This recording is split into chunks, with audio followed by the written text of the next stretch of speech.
Tonight on KGW News, a home turned upside down. It looks like a crime scene out of a movie. What happened that destroyed this Portland apartment? Plus, 2 young lives cut short in an instant. A car full of high school students and the tragic crash that seriously injured a sheriff's deputy. then a flaw in the system. Why a new law that's supposed to protect victims of domestic violence isn't being used. Your news starts now. Good evening and thanks for joining us. I'm David Molko. And I'm Laurel Porter. For the first time tonight, we're hearing from family of one of the teens killed in a devastating car crash in Beaverton. A 17 and 16-year-old were killed and 4 others, including a sheriff's deputy, were sent to the hospital with critical injuries. Alma McCarty talked to the cousin of one of the victims, just trying to make sense of it as he begins to mourn.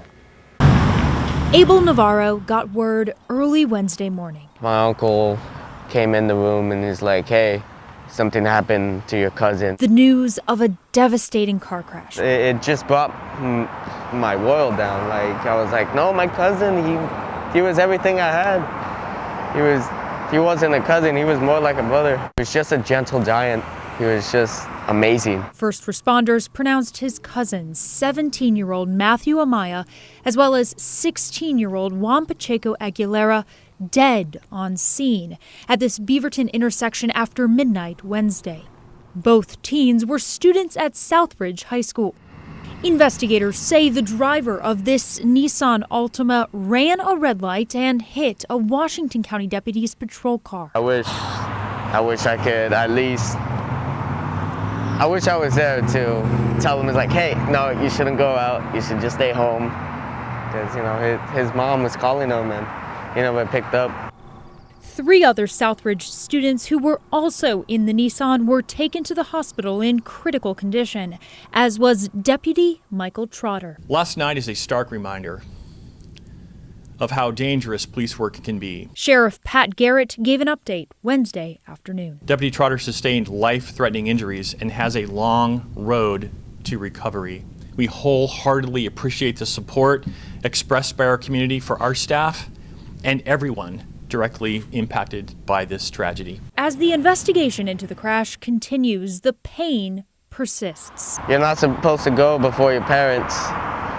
So that's hurting me, my dad, my uncle, that's hurting everybody. Navarro's message as he mourns his cousin. Drive careful, guys, especially all the youngsters. Slow it down. Speed kills. The Beaverton School District informed families this morning about the deadly crash, saying their hearts go out to all involved, especially the Southbridge community. The district said extra counselors were on hand today at the school.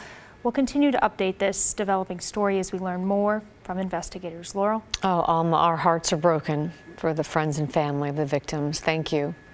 And happening right now, 2 southbound lanes of I-5 are closed in Clark County. Crews are still trying to clean up the wreckage from yesterday's crash near Camas, involving 2 semis and 3 cars. It's estimated the lanes will be closed until 5 tomorrow morning. Crews are removing the final semi that tumbled down an embankment and partially into the Columbia River. Somehow, despite the scope of the crash, no one was seriously hurt. Well, now to an update on a story we reported on earlier this week. Players on the Camas High School JV baseball team accused of racism, specifically what they said and did during a game against Skyview High School. Now, Camas High investigated and said they were not able to confirm all of the allegations, but did find some players engaged in racist behavior. The school says JV team games will remain canceled and staff will work with students to figure out how to repair the harm done. Those are their words. A statement from athletic director from Camas read, quote, the students' actions and the inaction of the athletes who witnessed these acts clearly illustrate that a problem exists in our team. We are deeply sorry this occurred and apologize for the harm our players caused to Skyview team members, end quote. School leaders did not say how or if the athletes would be disciplined. Well, a Portland mother is thankful tonight that she and her daughter are alive, and boy, do they have a troubling story to tell. They sure do. They escaped their apartment before police say a neighbor broke in and completely destroyed it. Catherine Cook joins us now. And Catherine, you talked with the victim and you saw this damage firsthand. Laurel, it was truly one of the most disturbing things I've ever seen as a reporter. There was blood everywhere, and the amount of damage we saw didn't even seem real. So we want to warn you at home tonight, many may find these images disturbing. The string of lights on Kimberly Superno's deck. That was my home. Now just a faint reminder of life before Monday night. So right now I don't have a home. What she does have There was blood everywhere, glass everywhere. is a nightmare. The refrigerator was hanging out, a kitchen window covered in blood. How can one person do this much damage? And how can there be so much blood and someone still be alive? That person, police say, is 36-year-old Joseph Webb of Kelso. He was arraigned Wednesday on charges including burglary and criminal mischief. Court documents show he has a history of using meth and heroin and has been convicted of multiple crimes in Washington, including assault, robbery, and criminal impersonation. Kimberly says for the past several weeks, he'd been living in the apartment next door here on Northwest Nato Parkway.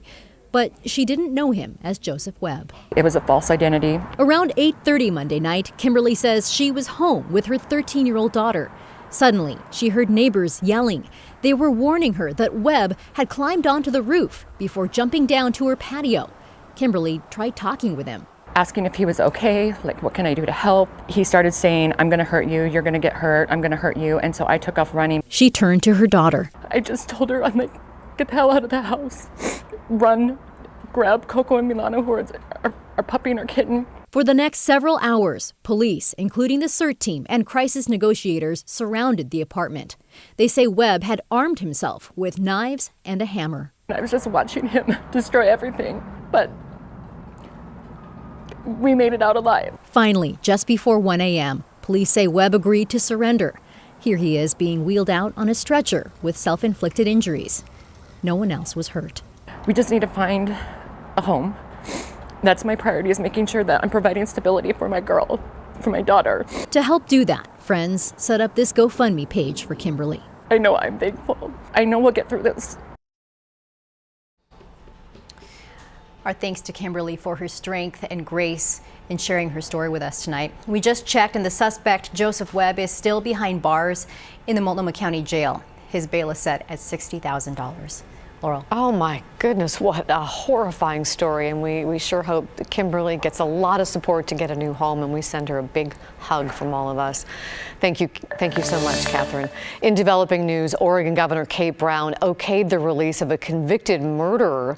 The decision's being heavily criticized, even from those in her own party. This month, she granted clemency to this man, Kyle Hedquist. He was convicted in the execution-style murder of a teenage girl in Douglas County in 1994 when he was 18. Hedquist killed 19-year-old Nikki Thrasher. He feared she might tell police about burglaries he'd committed. Investigators say Hedquist shot Thrasher in the head and dumped her body off the side of a road. Hedquist was sentenced to life without parole, but Governor Brown granted him clemency, and he's been released from prison. Several public officials have voiced opposition to the decision, including Democratic Oregon Senator Ron Wyden. In a statement today, Wyden said, "This clemency decision is wrong on every level, starting with its callousness toward the crime victim's family and extending to all Oregonians, counting on public officials to make decisions with public safety in mind. Plain and simple, I oppose this grossly irresponsible use of the clemency powers." We've reached out to the governor's office for comment, but haven't heard back. Governor Brown did defend her decision on social media, saying teenagers, even those who committed terrible crimes, have unique capacity for growth and change.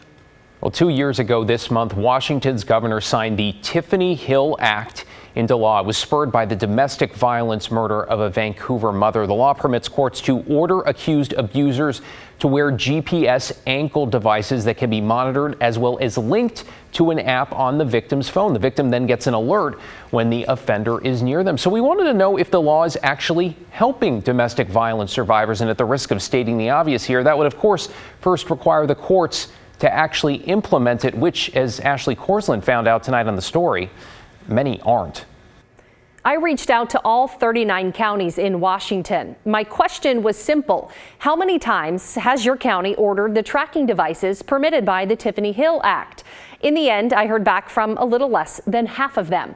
Of those who did respond, almost none of them are utilizing the law. The exception is Clark County, which has more than a dozen offenders currently being monitored, which makes sense because the law originated out of Clark County, where Tiffany Hill lived. I asked the rest of the counties why they aren't ordering this monitoring. Their answers varied. Cost, though, was the biggest barrier. The offender in a domestic violence case has to foot the bill for the monitoring, which can cost up to $20 a day. So many courts are apprehensive to order it if a defendant can't afford it. Other courts cite lack of access to vendors, especially in the rural parts of Washington. Now, some jurisdictions said they were simply not aware the law was even passed. And lastly, some prosecutors told me they do want to see this technology being issued, but they say judges are not ordering it. So I talked with Republican State Senator Linda Wilson. She's of Southwest Washington and originally sponsored this bill. I told her how almost no counties are using the Tiffany Hill Act.